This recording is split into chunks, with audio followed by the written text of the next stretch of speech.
আল্লাহ যখন কাউকে ভালোবাসে তখন তার শরীরে 4টি নিশানা পাওয়া যায়, অর্থাৎ 4টি আলামত যদি আপনার শরীরে থাকে মনে করবেন আল্লাহ আপনাকে ভালোবাসে।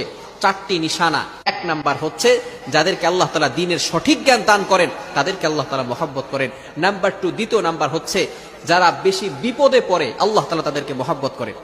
যার শরীরে দেখবেন একের পর এক বিপদ আসতেছে, অসুস্থতা আসতেছে, বারবার বিপদ, একের পর এক বিপদ, একটা বিপদ যাওয়ার পর পরে আরেকটা বিপদ আসতেছে, আপনি হতাশ হবেন না প্রিয় ভাই। আল্লাহ তাআলা আপনাকে ভালোবাসেন।